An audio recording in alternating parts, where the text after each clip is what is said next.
5 kilo ration पर इतना गुमान, भला इतना गुमान। अरे 5 क्विंटल साढ़े चर जनता परेशान योगी बाबा, कौना मुद्दा पलड़बा चुनाव योगी बाबा। 5 क्विंटल राशन पर इतना गुमान, भला इतना गुमान। दसवा के सान योगी खेतवा बनाम, 5 किलो राशन पर इतना गुमान, भला इतना गुमान। हेलो दोस्तों, मैं डियर विशाल सर में अपने यूट्यूब चैनल में आप लोगों का स्वागत करता हूं। कैसे हैं आप लोग? आशा करता हूं कि आप लोग अच्छे होंगे, मस्त होंगे। देखो बाबू, जो गाना गाए हैं वो बहुत मस्त है। मस्त इसलिए है, गाना तो सुनने में बहुत अच्छा लगा, लेकिन इसमें कुछ दर्शाया गया है। इस टाइम जो सरकार है बीजेपी का सरकार है, ई राशन 5 किलो की जगह पर 4 किलो दिया जा रहा है और खेती के नाम पर कुछ रुपया दिया जा रहा है। लेकिन इतने से और इतने विकास होने से हम लोग विकसित नहीं हो सकते हैं जब तक हम लोग पढ़े लिखे स्टूडेंट हैं। इस पर ध्यान कोई नहीं दे रहा है, सरकार ध्यान नहीं दे रही है कि जो छात्र हैं, जो बेरोजगार बैठे हैं, उनके लिए कुछ व्यवस्था होना चाहिए ना। उनके लिए कोई व्यवस्था नहीं है।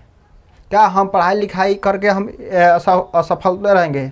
सफल होकर भी हम असफल हो जाते हैं। मेन कारण क्या है? हमारा सरकार सही नहीं है। अगर हमारा सरकार सही होता तो कितने भाई लोग बहुत सारे रुपये लगाकर, बहुत मेहनत करके, तैयारी करके बेरोजगार बैठे हुए हैं। सिर्फ सरकार के दोष है। सरकार को इसमें सोचना चाहिए। बस यही था, इसका गाना का बोल था। सरकार बहुत चालाक है। अपना सरकार जमाने के लिए, लोग को भूलियाने के लिए 5 किलो राशन, और जो बेरोजगार बैठे हैं, वाह वाह क्या बात है, 1000 रुपया मिलेगा सालाना, एक साल मिलेगा। क्या इसलिए हम पढ़ाई पढ़े हैं मोदी जी?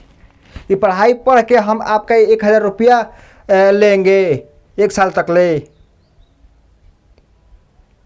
ये आपका दिमाग में नहीं आ रहा है? जो बेरोजगार हैं, बहुत मेहनत करते हैं सर जी, बहुत मेहनत करते हैं, बहुत मेहनत करके,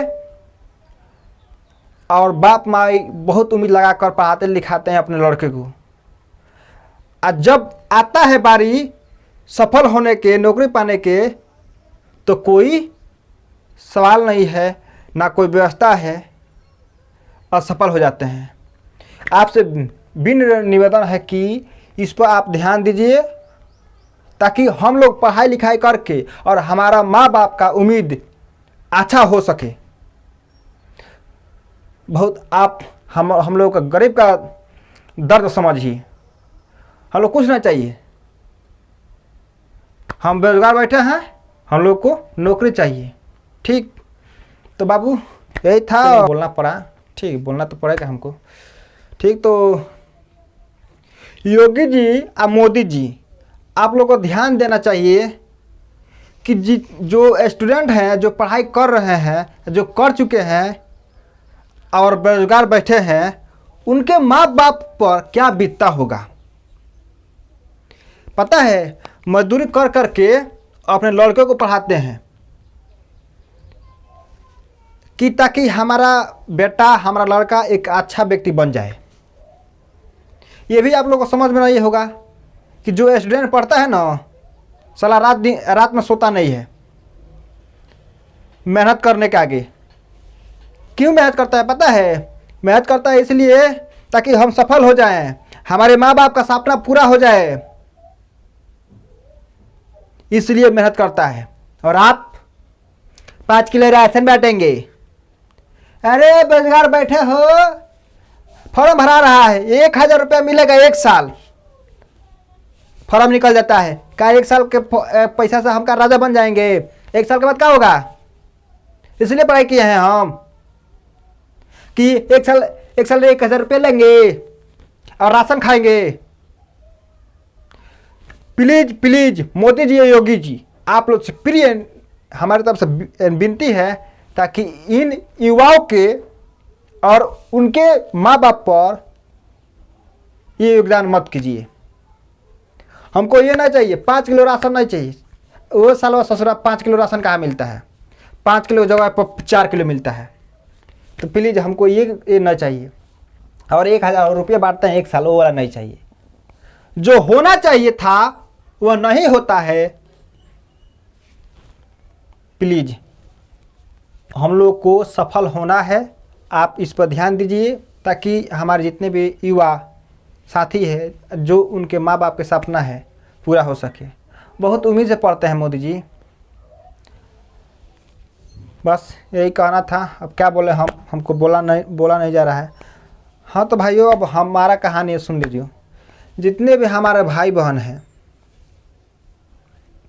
जो इंटर और 12 की तैयारी कर रहे हैं, उनके लिए बेस्ट ये चैनल है, क्योंकि हमारे द्वारा सरल भाषा में सिखाई जाती है कि आप 2023 में अच्छा नंबर प्राप्त कर सके। ऐसा नहीं है बाबू कि आप कमज़ोर हो तो नहीं सीख पाओगे, नहीं सफल हो पाओगे। कमज़ोर से कमज़ोर सफल हो जाएगा। मान के चलो ये बुक है और आपको पूरा कहानी बता दे और आपका टेस्ट लिया जाए कुछ प्रश्न का, तो शायद आप उस प्रश्न का आंसर नहीं हल कर सकते। ये बात सच है ना? नहीं कर सकते हैं। तो इस एक ही बुक विधि है। इस बुक को ख़त्म करना है तो इसका पूरा क्वेश्चन बना डालो। और हम आपको कोई काम नहीं करना है, सिर्फ इस वीडियो को देखना है। बाबू, हमारे प्रिय बहन लोग, आप लोग को वीडियो देखना है। आपको हम हर प्रश्न का सरल भाषा में समझाएंगे और बताएंगे, ये हमारा वादा है। इस चैनल पे आर्ट्स के सभी तैयारी कराई जाएगी। हमारा सब्जेक्ट होगा हिस्ट्री होगा, पॉलिटिकल होगा, ज्योग्राफी होगा, इकोनॉमी होगा, इत्यादि सभी का तैयारी कराई जाएगी। और सरल भाषा में बाबू, ऐसा नहीं है कि हम उतना लंबा चौड़ा खींचेंगे। लंबा चौड़ा खींचने वाला कभी सफल नहीं होता है। ठीक, इसको हम जितना मेन पढ़ लेंगे ना बबुआ, परीक्षा में जाकर परीक्षा का पेपरवा देकर अरे गजब कर दिए हैं सर जी, एक भी क्वेश्चन नहीं छूटेगा, ये हमारा वादा है। ठीक, तो बाबू अभी तक हमारे चैनल को सब्सक्राइब नहीं किए हो तो चैनल को सब्सक्राइब कर दो और ज़्यादा से ज़्यादा शेयर कर दो ताकि दूसरा भी बच्चा हमारे चैनल से जुड़ सके। तो चलिए हम इसका कुछ क्वेश्चन है उसके बारे में हम जान लें कि प्रश्न हमको कैसे समझना है। मान चलिए इस बोर्ड पर नज़र डालिए, तो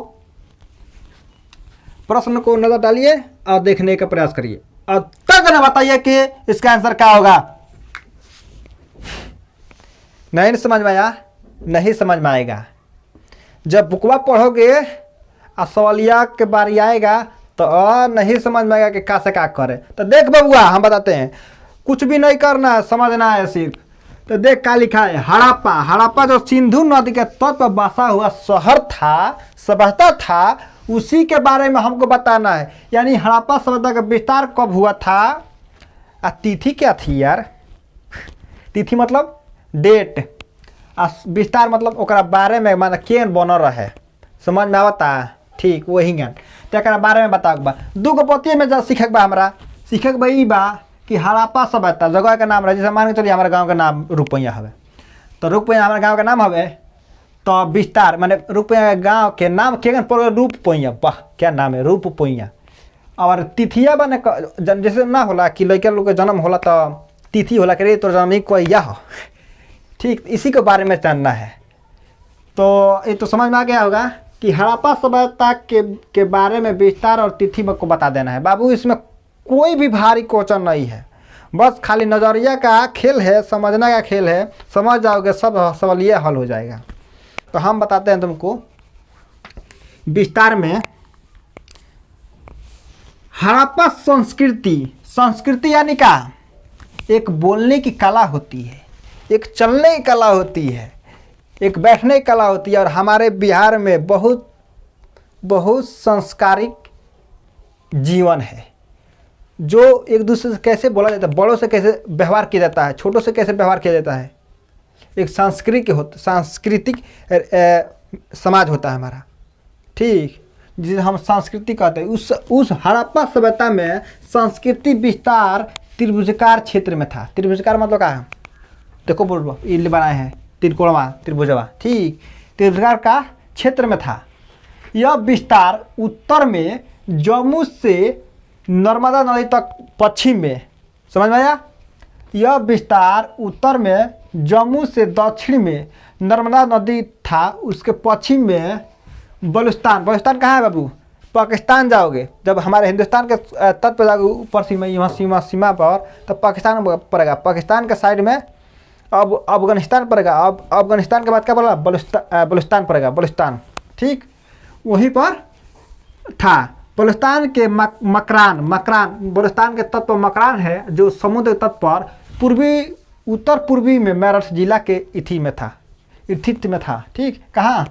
बलूचिस्तान के मकरान, यहाँ जगह का नाम है मकरान। कहाँ था? बलूचिस्तान में था, और इसके तट पर समुद्र था, और उसके उत्तर पूर्वी में मेरठ जिला था। ठीक, इसकी पश्चिमी सीमा में बलूचिस्तान, पूर्वी आलमगीरपुर जिला मेरठ, आलमगीरपुर में जिला मेरठ उत्तर प्रदेश, दक्षिण दयामाबाद जिला अहमदनगर और महाराष्ट्र तथा उत्तरी मांडा जिला अखनूरपुर जम्मू कश्मीर में मानी गई है।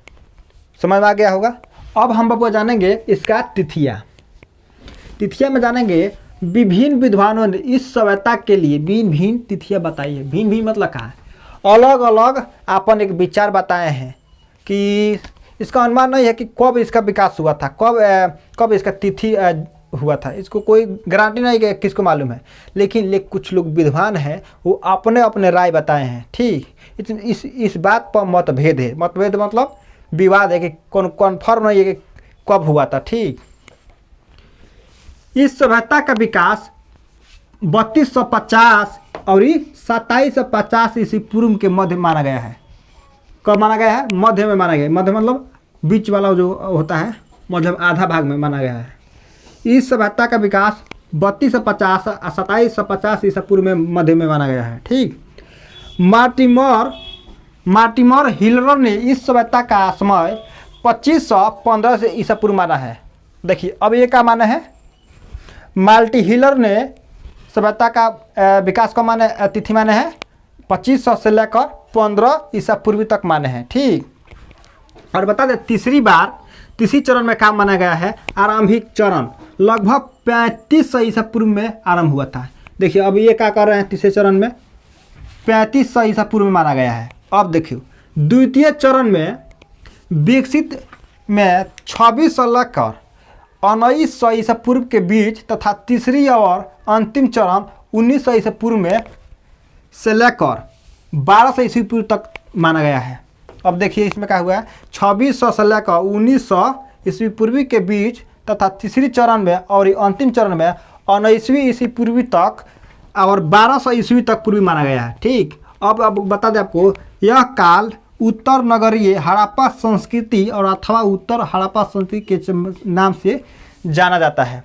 इसके नाम से जाना जाता है, हड़प्पा संस्कृति के नाम से जाना जाता है। ठीक, यही हमारा क्वेश्चन था। वीडियो अच्छा लगा हो तो लाइक शेयर कमेंट और हमारे चैनल को सब्सक्राइब कर दे।